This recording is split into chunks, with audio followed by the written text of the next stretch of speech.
देत बड़ू गारी कहेलू लभर परी सब कपर भारी कवन के दम पर तू देत बड़ू गारी कहेलू लभर परी सब कपर भारी नाही डरेला पुलिस दरोगा से घूमेला खाली सिटिया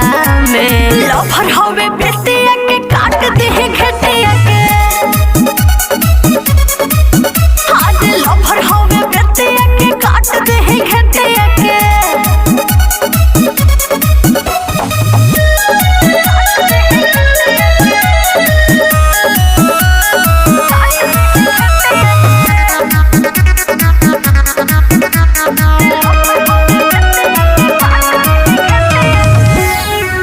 छोड़ी कॉलेज के पढ़ाई तू लड़ाई करलू केहू बोले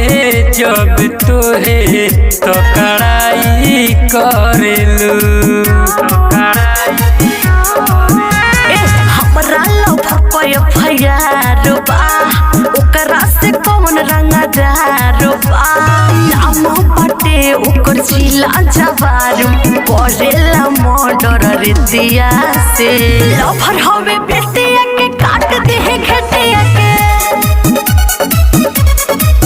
आज लभर हवे बेटिया के काट दे घेटिया के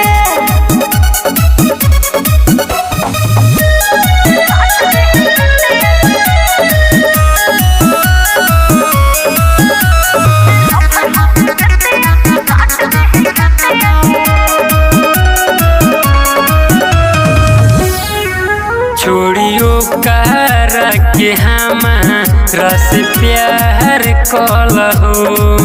हम हई रंगदार